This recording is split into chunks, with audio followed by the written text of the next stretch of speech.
what do you think are the biggest problems of the EU?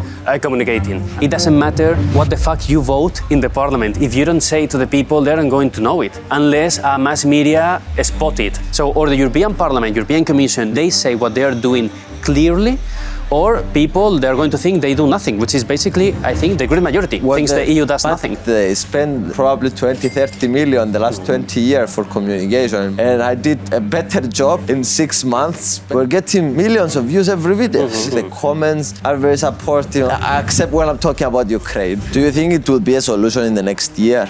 It depends on Trump, basically. In the end, it depends on the US, as always. In Europe, we depend on what the US say. So it's more complicated, the war in Palestine. My father, he's from Lebanon. When it comes to know what it feels to have Israeli invasion in a country, more or less I know what is to feel that. I have the personal and direct experience of my family that have escaped also the south of Lebanon because of the attacks that they're having. I have a cousin that she was injured because of a bomb, another one died, many houses of them destroyed. So I think there's no solution as such. There's no solution because the external actors, the EU and the US, they don't want to make a stop on this. United States, they are committing together the genocide with Israel, with the support that they are giving them. When Musk bought Twitter, his starting plans were to make a platform unbiased. I would say that's not the case now. And making a campaign with a political candidate, I wouldn't do that. What Elon Musk is doing, I think he's just exercising his right of saying what he believes, which I think is the First Amendment in the United States to freedom of speech. Maybe it was going to be a better business move and not say your opinion, but I also like the fact that he doesn't fucking care and he just says his opinion. So now that you have the real feeling of being an MEP and you've been working as such, do you think they are overpaid or no? The overpaid question is, it's tricky because we're here in the European Parliament in Strasbourg and we're going to talk about Europe. Introduce yourself. Okay, well, my name is Karim, known as El Viejo Continente in social media, so the old continent would be in English. Basically, I have a YouTube channel talking about the European Union or more generally, European affairs, so about politics and when taking short formats, more about cultural issues or something like that, but always about Europe. Why? Well, it's a long story. Let's make it short. But I came to the European Parliament in Brussels in 2018 for the Schuman trainship, so basically for 5 months of working as a trainee. And there, after 1 month, I was like, okay, this institution looks cooler than I thought when I was like an outsider. I agree. You feel me? And it's a problem. Yeah. So at the moment I was like, okay, I've been studying international relations for 4 years in Madrid. I would like to have like a Spanish YouTube channel talking about this stuff from inside, and that's why I started. And it was not successful from the beginning, right? No, it was pretty tough. I mean, you know, so social media. It's been 6 years that you are doing it, right? Yep, 6 years. And you have passion for this still 6 years ago. Yes. After 6 years. Well, I have to say, in the end, there's like different milestones that you achieve. So when I started to live full time from YouTube, giving lectures, workshops, and so on. Lectures, workshops. Yes. Tell us about it. Well, if you want to know like the brief story of the European Union or how the European Parliament works and this kind of stuff. So people pay you to give them lectures about the European Union? Yes, it's not always paid because if I go to a public school, it's like it's not the mood of asking for money. How much is your fee, or you're not allowed to say? I'm not allowed because otherwise then people is going to compete for lower. Because sometimes it probably charges different people different things. I can tell out of the camera. I can tell you. Okay. So let's. By the way, guys, we are great together. Today we're going to talk generally about stuff. He will ask me stuff about stuff that he is curious about me. You made a video also about me, right? Yes. In the past. So did you see it? It was my editor, because he speaks Spanish, he told me he was a very good one. But also he told me that you make another video about another influencer in Spain. Yes. And comparing us kind of in a way. So, and you said bad things about you and good things about us. But we don't mind you saying bad things about us. We didn't brought you here because you said good things about us. So it's generally interesting. But I'm curious to tell me what you think are the biggest problems of the EU as you've saw them today. Wow, a big question. Well, I'm focused on communication in the end when making videos, so I'm going to focus on that part, communicating. I mean, in the end, and you probably saw that, when you enter the institution in some way, as an MEP, as a visitor, as a person that works with MEP, you feel closer to the institution and you start to understand some things that when you are a complete outsider, you feel like this is another world and they are like governing us without telling us anything. That's not the reality as such, but it's true that the communication could be much better than what it is. So communicating to the people, I think that's one of the toughest part that the EU has to improve. So transparency, basically, in a way. More or less, because I have a dichotomy here. I mean, if you look for the salary of an MEP, if you look for the pension, many people, they're going to think this is something obscure, you cannot know the truth. No, you can go to Google, to internet, and in 15 seconds you have the official source of that. So it's transparent, but many times it's not easy to find we need to the talk information. about this. So I like the European Union because it's very transparent about everything. You can find exactly all the voting stuff that we did. You can find everything in the website. But kind of over communication kill transparency, because when you have millions of things to search, it's like it becomes impossible to search. And also, we're not living in the world that everyone is going and searching in the corners of websites to find this information. We're living to a world that you are scrolling and you get your information maybe in simpler ways and all this stuff. So they didn't adjust very well to this thing. But there is some good attempts. There is an Instagram page in the European Parliament that they are doing overall okay job. There is some other MEPs that they are doing kind of okay job. But yes, for the money that they are spending on communication, I agree. and a lot of MEPs, they tell me that they spend millions so far, probably 20, 30 million the last 20 years for communication and more. And I did a better job in 6 months from that whole budget. I think that's why you're also getting so many comments, both positive and negative in social media. You know, I don't know, do you have that perception? I mean, have you talked to people out of cameras, off the record, like positively or negatively about what you're doing? Well, people are a bit confused. They just don't understand. The majority of the parliament, they're a bit confused about what I'm doing. They're like, okay, he's a social media guy, but he's talking also about the parliament. It's a good thing that he's doing. He's explaining the parliament. So everyone has a positive, most of the people, image about what we are doing. But because they see it on the surface, okay, it's good. They don't understand that this is real politics.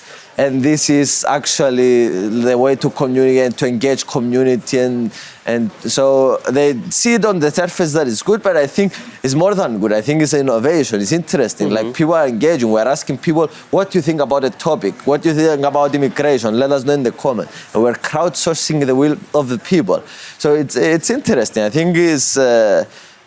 people is the new way of doing politics, I think. Yeah, definitely. And if maybe in 5 years we found out that this is not the proper way, at least we tried. I mean, I think communication, you always have to try. And when making videos or whatever, if you want to be creative, you have to test it.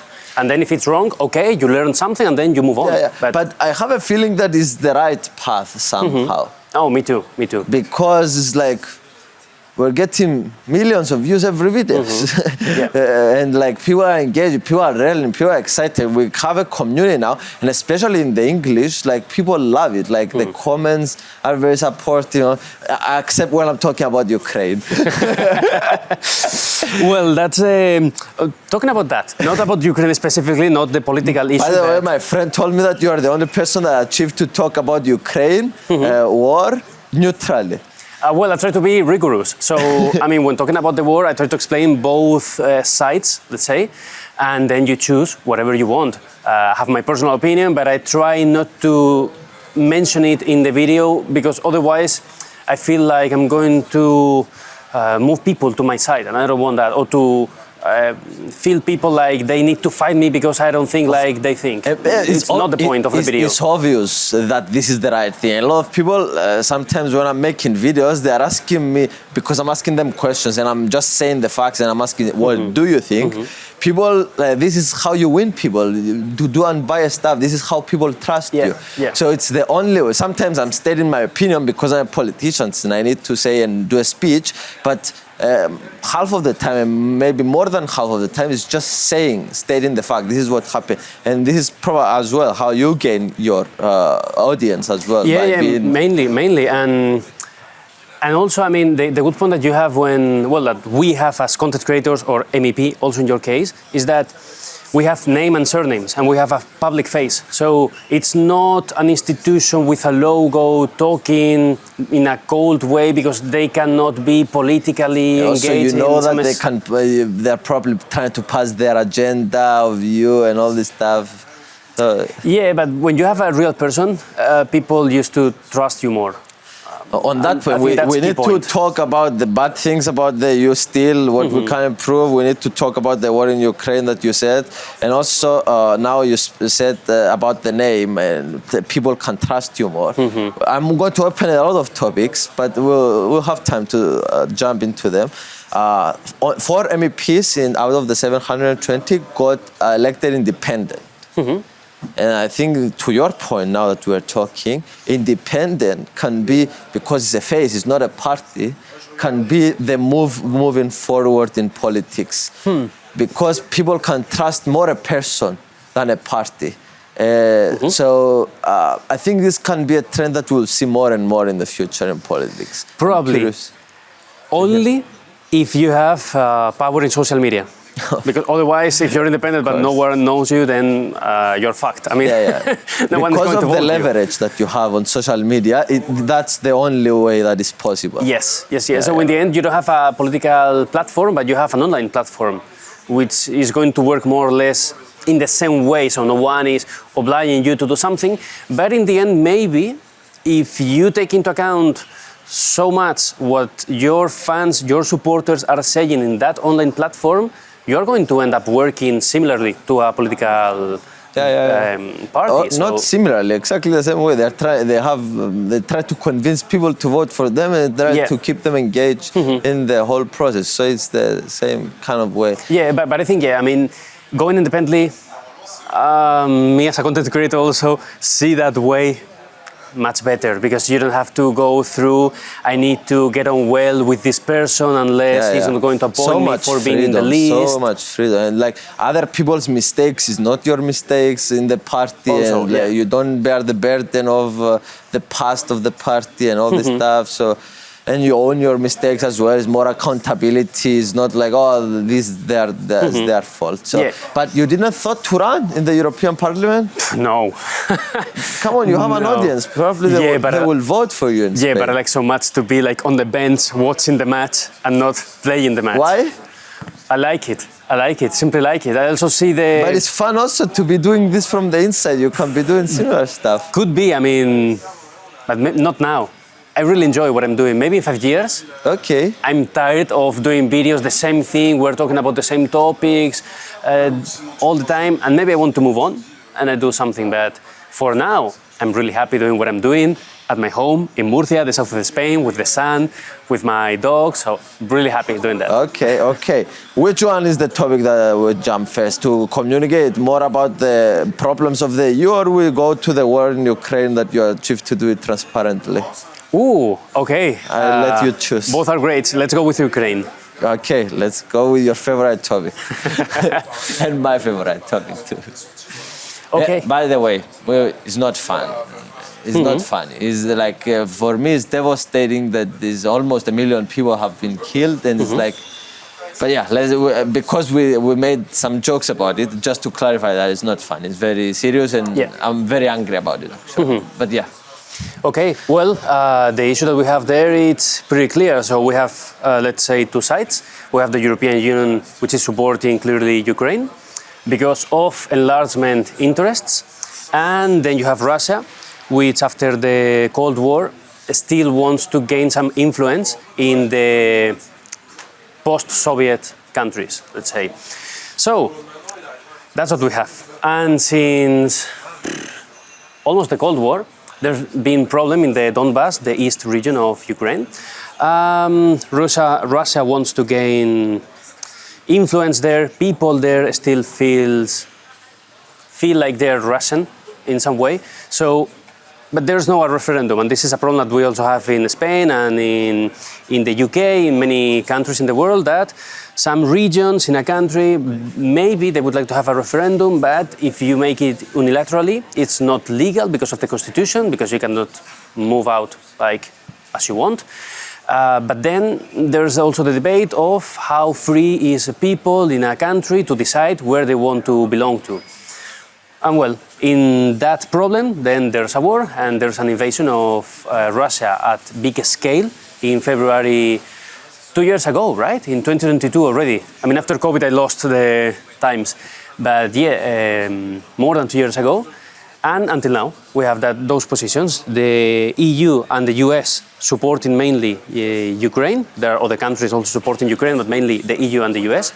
And then you have Russia, now supported supposedly by North Korea with some troops, and in principle with the support of China, but not militarily. That's the situation. And it's very tough, and it's very fucked, because as now Trump is going to take the charge, the presidency in the US, maybe Biden is still in the presidency. He's going to support more militarily to Ukraine to be like his final support, thinking that probably after the 20th of January next year, Ukraine maybe, we don't know, I mean, there are a lot of theories, we can talk about them, but maybe they're not going to get so much support as now in military terms from the US. And if that's not happening, we can almost automatically assume that Ukraine will fall. Understanding that the 4 regions of the Donbass, the east, they will be officially annexed and officially recognized as part of Russia. By whom? By the EU, by the US, by everything. I mean, if they sit and they have a negotiation, which they will have at some point, obviously, as any war, Russia wants those regions to be part of Russia, and that's the start of the negotiations for them. On the side of Ukraine, what they want is, no, this is not the start of negotiation. The start, our main point is, Russia leaves the country and then we negotiate. And so it's impossible to sit down and talk because they want exactly different things. Yeah, definitely. Opposite. I mean, the main issue, the key point for them to be in the same table to discuss, it's antagonist. I mean, they're not going to find a common point. That's why when talking about they have to talk, they have to negotiate. Yeah, obviously they have to. But I mean, are we realizing that their main points are in direct conflict? So we have to discuss that, and not only talking about diplomatic ways. Obviously, we need them, but we need to discuss the key to face the truth. But like, I'm very curious to see what will be the solution, and like who will push it. Like, also, I'm very angry with Biden. Now, the United States people voted for Trump and his policies to stop kind of the war in Ukraine, to force peace in a way. And Biden, in the 50 days that he has, he went and did attacks in Russia, helped the Ukraine war to do attacks inside Russia. Yeah, with the missiles. So that's kind of a sneaky move, in my opinion, to do. If the people of the United States voted for a different thing, and immediately you go to escalate the war even more, to pass to Trump even more difficult situation. I don't know if you agree with that. More or less. I mean, again, as always, there are like 2 opinions. But adding to that, previously, I think it was, I don't remember the dates, but on Sunday, like 2 weeks ago, something like that, on Sunday, Russia did the second largest attack on energetic infrastructure in Ukraine. After that, 24 hours later, we had those leaks from the US, like the Washington Post, New York Times, that Biden was giving green light to the long missiles for Ukraine to attack directly Russian territory. Then it's a consequence of the second largest bombing from Russia. Therefore, we can ask who is escalating in that scenario the war. I mean, What I see is that first is Russia, then Ukraine, then Russia, then Ukraine. When I talk about Ukraine, I say the EU-US support also. So they're in the same side. Therefore, I don't know if it's escalating, which yes, but also it's responding to something that happened 24 hours ago. And also we have to take into account that if there are North Korean troops, that I would also consider that as escalating, because you are military putting another country there. We can also discuss that there are NATO troops in Ukraine, which we don't have solid proofs yet, because it's very tough to have their journalists or to people to. That's why I understand here. You are saying you are unbiased. You actually state. But this is the right way to speak. This is the right way to speak, and I need to get more of what the way that you communicate as well, because when you need to say the facts on both of the sides, and like kind of this is not to show them in one way or. Because I think also we have to many times accept there are some situations that you don't have a final answer. You have an opinion, and that's cool. I mean, you have to accept. But you need or to say when that. it's an opinion and when it's a. Yes. Yes, that's interesting. Therefore, to make a hard statement that Russia has done everything good or bad, or the opposite, Ukraine has done everything good or bad, I wouldn't say that. Or saying that only Biden's move is escalating the war, or only Russia's move is escalating. No, I mean, if you take a broad view of the situation, it's tough. There's always discussion. We can enter in a long debate, but in the end, we can see that they're step by step, they're answering to previous attack of the other side. Do you think it will be a solution in the next year? It depends on Trump, basically. In the end, it depends on the US, as always. In Europe, we depend on what the US say. So. But also, to me, became obvious that Ukraine is losing in the battlefield. Yeah. Like big time. Mm-hmm. And they're just trying to desperately to. They lost so many of their youth. They don't have other people to fight for. It's like, so I don't see this going for 10 years or 5 years. No. Because I see there is probably going to be like in the next 1, maximum 2 years, I think. But not like Trump. I don't believe him when he says the next day.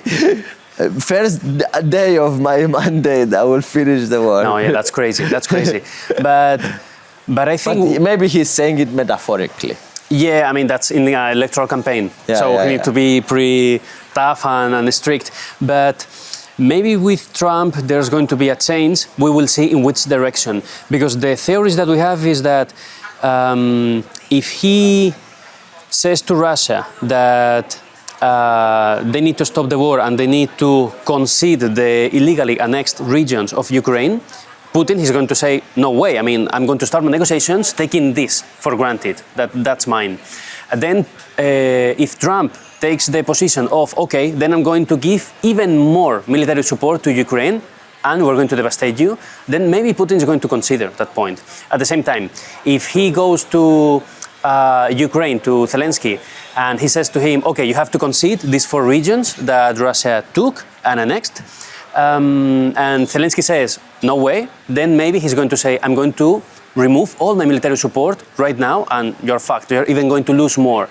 Then, with him, with his strong position... And without the US, only with the EU, is nothing. No, the military support, that's also more or less a fake news, disinformation that there's been about the EU. They're giving like 10% of the military support to Ukraine. The rest is humanitarian support. So we are not sending so many missiles, tanks or whatever to Ukraine. The great majority of the support is... Only 10% of the... but that's from September last year. So I don't have the updated, but I mean...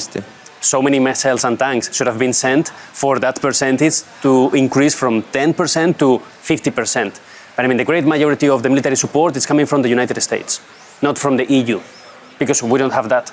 And also then you have people, you have countries or governments who don't want to send so many stuff to Ukraine because maybe they want to keep them, which is happening now also with the US. And with Trump, maybe he preferred to keep the military stuff that they have in case they have a problem with China, with Taiwan, and not to spend that in Ukraine, which we can, I think, openly say they have more to lose than to gain right now with the situation. Okay, let's go. We covered, I think, the war, but there is another war happening. It's complicated. It's more complicated, the war in Palestine, and so. But Yep. what do you think? Is it going to be a solution with this? That's tougher to say. I think there's no solution. I mean, now I have to mention, I'm half Spanish and half Lebanese. My father, he's from Lebanon. So when it comes to know what it feels to have Israeli invasion in a country, more or less I know what is to feel that, because when I spend some summers in Lebanon, we have to go through check controls. I have the personal and direct experience of my family, so not people that told me or friends, no, directly family that have escaped also the south of Lebanon because of the attacks that they're having.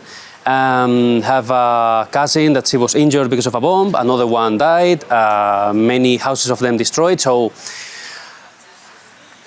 I try to be rigorous on this point, but I try to be also really realistic. And I think there's no solution as such. There's no solution because the external actors, so the EU and the US, they don't want to make a stop on this. They don't want. And then you have, I mean, we'll talk about this like more in details if you want, but then you have like governments like Germany, when the Israeli government is saying, we think there's a Hamas basement in this hospital, so we're going to bomb it. Okay, we're not going to ask for any proof, you can proceed.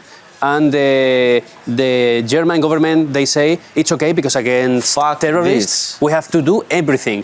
Then, okay, my question is, if Morocco start bombing Spain because they think that in my house we have a Hamas basement, it's okay, we're not going to ask for proofs, right? Because in justice, we never ask for proofs. And there is some crazy things that they were saying. Okay, we warned them because we bombed them. Yeah. It's like, I don't believe that this is, and it's like, I spoke in my speech and I said that this is a genocide, and people were saying it's not a genocide, but like, what do you consider a genocide if 16,000 kids have been killed? And then people, you have comments like, where do you take these figures out? Those are fakes. How are you going to be counting?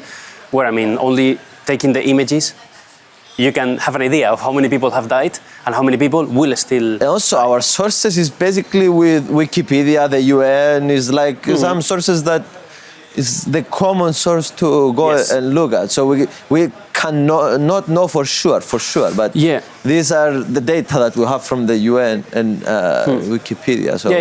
But the situation is pretty tough because also, if from the Western side they say, okay, we need to make the two-state solution, great, but we have to take into account that Palestinian as Western people, they are not robots. So they're not going to be from one day to another, okay, it's solved. Yeah. Okay, they killed my parents, they destroyed my house, they fucked my childhood. After they killed 45,000 people in Palestine, they're not going to be like, that's the biggest problem of this war, because it's spreading a diversity between the communities that will see the consequences 5, 10, 20 years from now. They will never forgive the Israeli people. And also probably the Israelis will never forgive the Palestinians for what they did, and Hamas and all this stuff. So it's a very complicated topic that I don't think as well. But for me, one thing that about the Palestine-Israel war, I find a bit absurd how much influence the United States has on this. So United States kind of is, in a way, is not in their interest to make such problem in the region there. And it's like, because now they are committing together the genocide with Israel, with the support that they are giving them.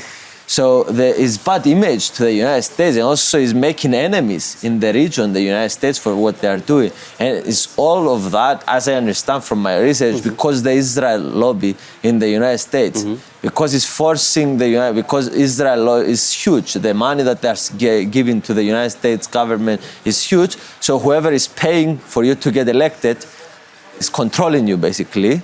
So that's why we see, and it's not in the United States' interest, I think, to do this, but they are doing that because of the Israel lobby. I don't know if you disagree or agree with I this take your point, but I would also add that for the US, Israel is a strategic country because it's a Western ally. Then in a place, in a region that you don't have so many Western allies because of history and because of what the US have been doing. And also I think they support Israel because there's a lot of impunity. With the International Criminal Court, now they're saying that Netanyahu, the Prime Minister of Israel, he should be detained. There's not going to happen. I mean, also with Putin, I mean, that's not going to happen. Not going to happen because the US already said, no fucking way. It's funny because with Putin, like in March 2023, the same ICC court, they said, we have to detain Putin because of this in the war. And the US said, great, I approve. Now it's okay. So, well, I mean, we're not going to be surprised because of the biased opinion of the US, independently of the government, if it's Republican or Democrat. But because of that impunity, you have a country that is acting as it is, basically. If from Western societies we end with that kind of impunity and we respect the institutions that we decided to create after the Second World War, maybe we have a more relaxed panorama in the world. But this is what we have. So you are saying that also United States have a lot of benefits helping Israel because they're a country in the Middle East, so it's strategically a good thing. But helping them, to what extent is it healthy? That's a good point. I think it's not... That's the question. Yeah, it comes also up to communication. Because if they keep helping Israel government, but then to mass media they say, well, we have talked to the Israeli government that they cannot be so aggressive, we are not helping to this extent. Okay, great, but at the same time, you're not going to judge anything of what has happened. So you have cleaned, let's say, your image to public sphere or to some of the public sphere. They can't do that because they manipulate the media easily. Yeah, I mean, you're a government. And from the US, you can do almost whatever you want. As we saw how the media is controlling the United States. It's so funny that you see, they said 10 different channels, the same word describing the situation. If you can see that they can influence. And also we saw that in the war in Russia. In the beginning, the way that everyone was talking, it was the same way. We didn't let the other side to communicate kind of their facts and their truth. So that's a good point. Also, the part of communication, we haven't talked about this. The part of It's playing a big role to everything, right? The part of communication is the essence of everything. Yeah, because, I mean, in the end, we're voting not for electoral programs. We're voting for what they communicate they're going to do. And it's very different so many times. It has nothing to do. Talking about the Russian stuff again, in Twitter, the EU forbid the pages, the websites of Sputnik, Russia Today, and all this stuff. What's your opinion about that? So the X banned... No, not in X, but they were banned in the EU. So in X, they were having a lot of reach to people, also in Europe, and they were blocked from the EU. Because of the EU law? Well, because of the war. Because of the war, because the EU said that they were spreading misinformation about the war. Yeah, but EU law is not Twitter didn't decide that they would take this No, but they have to accept it. They have to. All the social media from the EU. Well, that's, I believe there's be a big problem. When you only hear one of the side of the story, I think this is the only way that democracy will function is if you know both of the sides. And you are a big advocate of that. In your videos, you say both of the sides of the thing. So if we cannot know both of the sides, at least know it. You don't need to believe, you don't need to support. At least understand both of the sides, of have the opportunity to hear it. So I think it's a problem, and I didn't know exactly. I knew that a lot of Russian media was kind of banned, but I didn't know exactly what was the situation, and that Twitter was forced to agree. All the social media. Because Twitter doesn't, X doesn't like to ban stuff, but if they like to comply with the law. If it's the law, they will do it. Yeah. So that's very interesting. And by the way, have you seen, I don't know if this is something only happening in Spain, I don't think so, because The Guardian and other media, they are leaving Twitter and they're going to Blue Sky because of Musk influence in the platform now that he made the electoral campaign in some ways with Trump. Do you have also, I mean, the people that you follow on Twitter or when you're scrolling, you have also those kind of tweets of people saying, I'm leaving the platform, I'm going to Blue Sky, or that's not close to you? I met one MEP yesterday, the chair of the Econ Committee, that she was saying I'm on both, on Twitter and on Blue Sky. But it's interesting. I'm not very familiar with it. So it's like the first 1-2 times that I heard in the last week.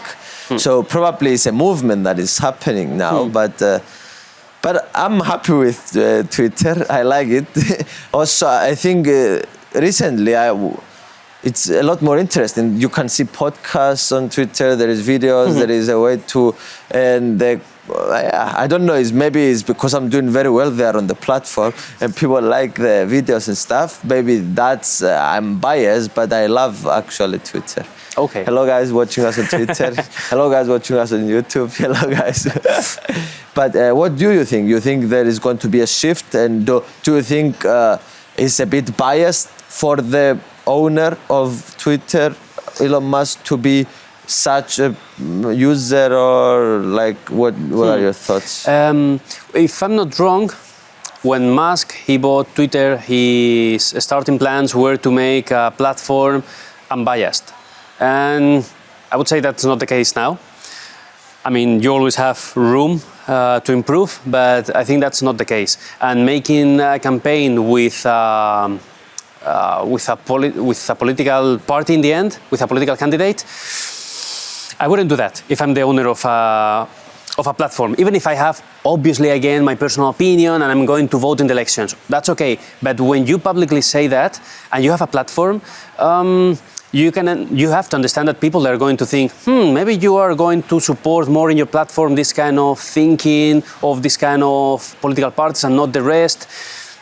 It's interesting that you mentioned that. Well, I will tell you how I see it, but I like, so you just said the other opinion, which is very cool.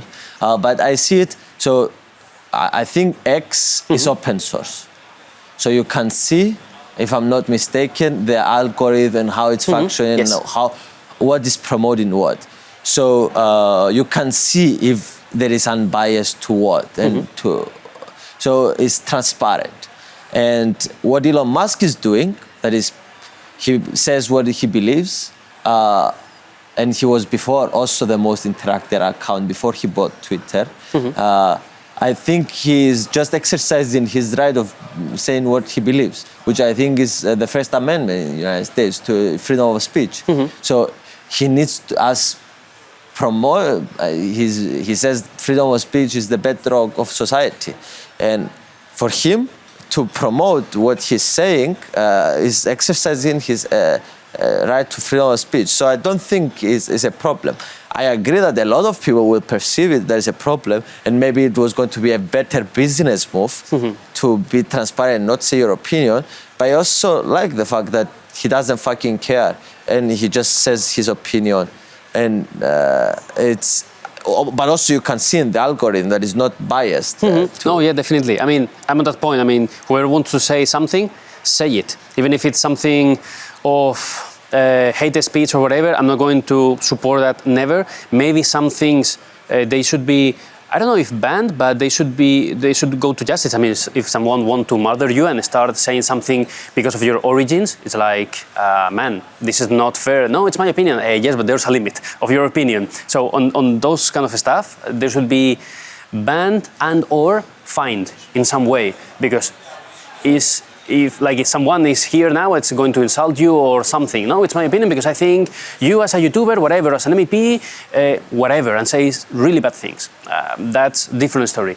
But the point of Musk is that in the end he has a platform and he's saying his opinion in his platform, and he's the most retweeted, the person that has the most impact in the platform. So in the end, it's like when a government has their own TV channel and they are like the main character of that TV channel. Is it legit, legally? Yes. Is that going to give you an image of maybe you're building your own reign to be the king of your own reign? Well, also, it's fair, what you're saying. So it's exactly why people, you said, are moving to blue sky. Yeah, also because there are a lot of bots. I don't know if there's a real statistic of that, but it's bots true that in Twitter. Yeah, the X. impression that I have is that after Musk bought the platform, wow, there's a lot. I mean, previously there were a lot also. But that's not my experience, actually. Okay, that's interesting. I don't know. Maybe Okay. I'm No, I mean, with bots, I mean... But also because of the blue checks, I like it because you can, most of the comments there are blue checks, so you can see and it's more interesting. So whenever someone doesn't have a blue check, it's like, I don't know. But for me, I don't think I see more bots than before. My personal experience. Yeah, no, I've seen them in political. So you think posts. that they didn't change the bots from before, or you think they increased? I think they increased, but that's again my personal experience. Everyone, depending on who we are following, the kind of topics we follow on Twitter, we will have different experience. But also the point of the blue check, the thing that I've seen is that there are some coordinated accounts that they do like historic beats or something about the 10 best dunks of Michael Jordan in the 90s or whatever. And then when they're posting the first tweet, you have automatically in the replies, the same second, a lot of different accounts, also verified with a blue check, with other kind of videos, not about Michael Jordan, about puppies, about cars, because they want to gain interaction and gain money. In my opinion, that's ruining a little bit the sense of Twitter, because I'm not coming to this to be in the thread reading other stuff. I want people commenting, I like this dunk more, the other one, no, Michael Jordan sucks, whatever. But suddenly I see more economic interest than social interest in the social platform. Interesting. Moving away from our friend Elon Musk, what do you think about the European Union as a whole that we discussed? What are the stuff that we need to improve? And also, I want you to give me an advice in a way, because now it's been 6 months that I'm an MEP, and I said to the people when I run in my elections, I don't know anything, and I will improve and I will learn. And now I feel that I have a basic understanding of the institutions here in the European Parliament and how the EU functions. So I'm ready to put some goals, like what I will do, what I will try to push. Accept the social media, accept everything that I'm doing, but what is some policy that I will go after? What is something that needs to happen that will be benefit to society if I... And not a lot of things, like 1-2 things that it will be my main things that I will be focusing. What do you think are some of the vital things that needs to be solved in the EU?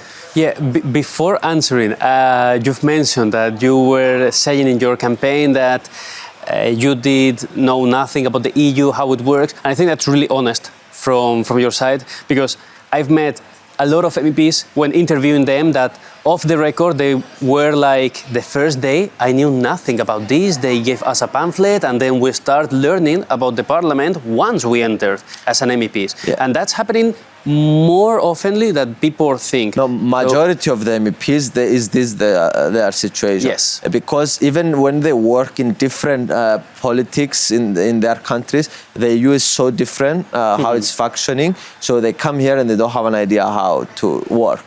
So, but nobody will say I don't know anything because they're afraid. Like but I think it's pretty honest, because also maybe you have again two sides. Like a lot of people are going to tell you, how are you running as an MEP if you know nothing about this institution? You are like a disgrace for the institution because you are not respecting it. Okay, I get it. At the same time, maybe some people are going to be in the mood of, okay, I like you because you are honest and I don't feel you are like over me, you are like an authority, but you are a normal person that for are entering me the institution. it's simple. Truth, you say always the truth. Even if it's negative for you, always the truth. Yeah. And transparency and truth on the long term will get you more than any other thing that you. Hopefully. You do. Hopefully, Hopefully. Oh, yeah.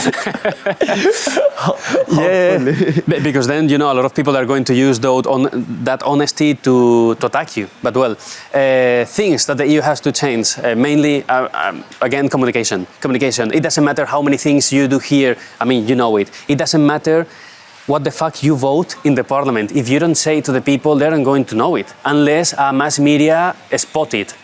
And they say, this YouTuber voted for whatever. But unless that's happening, or you tell people what you voted and where they can check, or it's going to be pretty tough for them. So, or the European Parliament, European Commission, the Union in general, they say what they are doing clearly, or people, they're going to think they do nothing, which is basically, I think, the great majority thinks the EU does nothing. But, by the way, guys, I see in a lot of your comments, like every time, for example, I did a talk yesterday, and in the end of my talk, I was explaining about the Cyprus problem that it's been 50 years since the invasion of Turkey and all this stuff.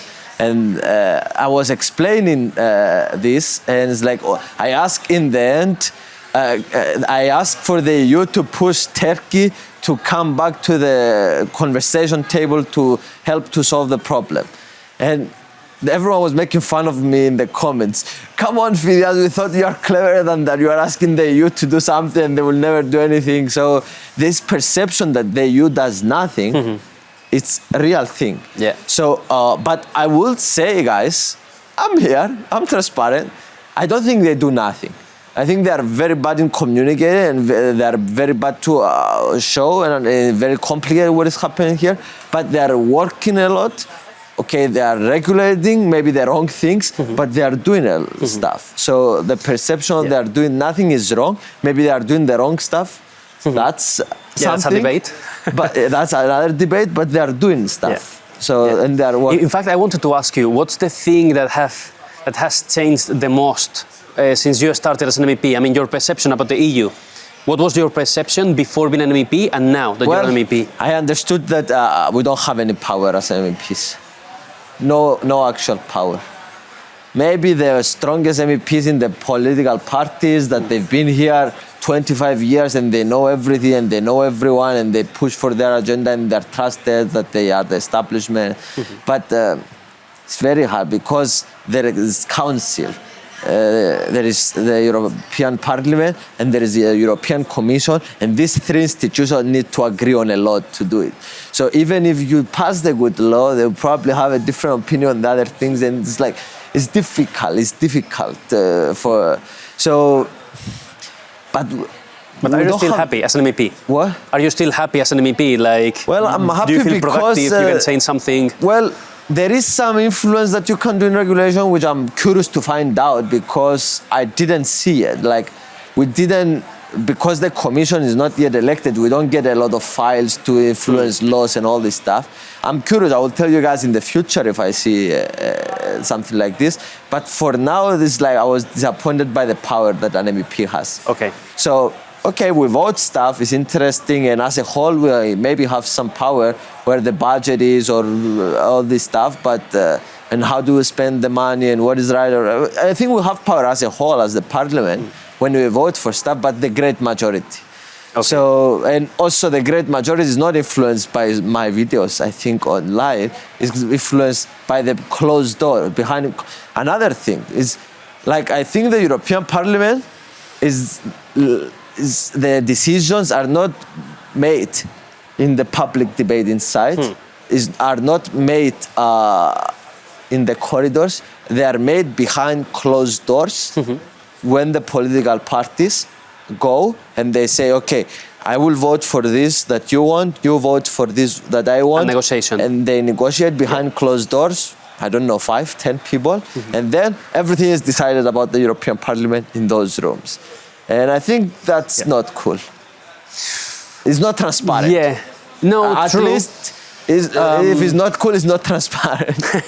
Well, it's a way of trying to negotiate with so many people in the room. It's true that it has some negative stuff, but in the end, I have the feeling that some really important decisions in the EU, in the world in general, they are taken by few people and then accepted by the great majority of them. Yeah. But this is always happening. By the way, with all the work that you have as an MEP, because this is usually something that I see when I talk to MEPs, they're like, we're always pretty busy, we have a lot of stuff to do, we have a lot of meetings. If you want to do so, otherwise you can be like at home sleeping or whatever. There's a lot of MEPs that I met, guys, that they never came. They only come here to Strasbourg to vote because they're going to cut some part of their salaries. And they never came to Brussels. And it's a lot. It's like probably maybe 10% of the MEPs there are something like this. That's why I wanted to ask you. So now that you have the real feeling of being an MEP and you've been working as such, do you think they are overpaid or no? I mean, what's your opinion on that so far? Because I guess you have 4 more years to think about this and to feel the that. Overpaid question is it's tricky because like only 10% of the people, I think, they are not working, they're not coming, and they're just doing it for the money. But there is a lot of people working here, and there is a lot of people working and is traveling. So I think they're working more hours than normal. And also, when you're a politician, you get a lot of backlash. So people are hating you. There is also a lot of psychological. Also now in my country, I need to be careful of my security, because there is an aspect of people that they hate me. And I was the most voted person. I disrupted the political system in my country, so people are angry with me, some of the political groups. So all this stuff, when you add them up, also is the hate. I will not say that we are overpaid as MEPs. Okay, maybe the salary is okay, 8,000 is okay, because of the standards of living in Brussels and all this stuff, the expenses. But we have a lot of benefits, maybe that we shouldn't. Maybe that, because every day that we sign, we get 350. I disagree with all these benefits and all this stuff. But overall, the salary, I think it's not bad. Okay. But I don't know. Do you think the same thing or? Well, I mean, as content creators, in the end, when we produce something. By the way, I was making in the YouTube, guys, a lot more money that I'm making now. That's why I was asking you also. So for me, it's a lot less money. So yeah. But also, what's interesting to know your opinion, because I mean, as a YouTubers, when you make a video or you make a sponsorship with someone, then you earn money. If you stop making videos, you're going to earn something because they keep making money, but you need to produce in order to earn money. Here, it's not the same. Yes. And that's why I was asking you. So I would but it's breaking the public atmosphere of this institution and in general the institutions. But I would put some kind of achievements. In case you don't attend but some kind of meetings, then you don't get the 100% of the salary, for instance. These kind of things, just to make some checkpoints. It's interesting because incentives will give you the result that you want, but sometimes incentives are not working in the most obvious way possible. Sometimes incentives can give the exact opposite result. Because this carrot and stick doesn't really work in motivation, because as humans, I can do something for money, but I will not be happy. So I think we should trust. People voted for these people. They did an election campaign. We should trust them that they will do the right thing. Instead of, because, for example, I have this, I thought that because I was a YouTuber and in my past, when I was having a lot of people in my team and all this stuff, I was thinking, okay, when we hit milestones, we incentivize you and you get more money, or when you work. But this stuff, I don't think they ever work, because you incentivize them, but also you are punishing them when they're not doing something. And you want them always to be happy and always to be excited to work, and you want to not to reward or punish them, because sometimes you punish failure when you are incentivized for the right thing. So you don't want to punish failure with the incentive. So I think just having a good salary and just letting the other, I don't know if you understand what I mean. Yeah, I get it. Yeah, my point here is that in the end, MEPs, it's not your case, but MEPs that are coming from political parties, they are only accountable for those parties. And if you are one of the best friends, for instance, of the chair of the party, they're going to be like, It's cool, man. I mean, you don't have to be moving so many stuff, be relaxed, earn your money. You're going to be 5 years here. After that, you can live your life. There are some cases like that. I mean, I'm aware there are some cases. I'm not talking about. I've heard. It's very interesting. I agree with that. I've talked to MEPs that they pointed me these kind of profiles. They are doing this. So let's go back. So I'm trying to put. Maybe the audience will help us in the comments. What do you suggest, guys, for me to do in the next 5 years, in the next year? What do you think are some goals that I should put as an MEP? Accept the communication that we said, because this, I'm kind of already doing it, the communication, but I was thinking like what people, some ideas that I have for you guys to understand, you as well, is to follow where the money of the USP is spent and if their SP is spent correctly. Because it's the kind of the taxpayers' money is like, where is it? We gave 100 million there. What was the return? It was good or not? I think that's an important thing to do. Or I don't know, some other things. Maybe you guys tell me in the comment. I'm trying to find what should be the goals and what will be have the maximum impact of my work. So I don't know if you have any of these ideas. Yeah, I mean, as a private company, I mean, I think there's some stuff that should work as a private company. So you make a breakdown of the money that you invested in different sectors and then the outcome, that the different outcomes that you got. But they're not going to do so because it's or pretty tough, or in the end, you put money in a topic and then there are, I don't know, 100 organizations in France, in Spain, doing different stuff with that money. It's pretty tough to be counting each one of the indicators. You know, you cannot like summarize them.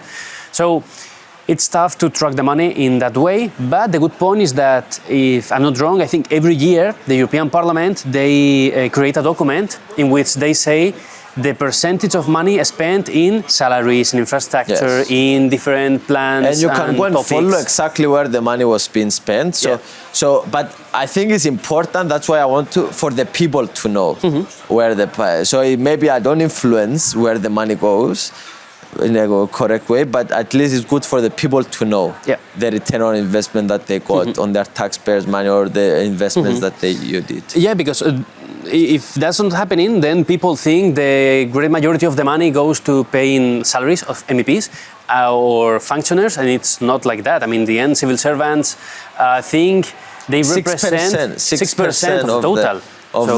It goes to administrative stuff. And so they have less of the whole budget of the EU. Yeah, and I mean, taking into account that they are working for 450 million Europeans. I mean, that's 450. That's less in proportion than in a national country. That's interesting. That's interesting. What do you think about our conversation today? Pretty cool. I mean, we could keep talking for hours. For sure.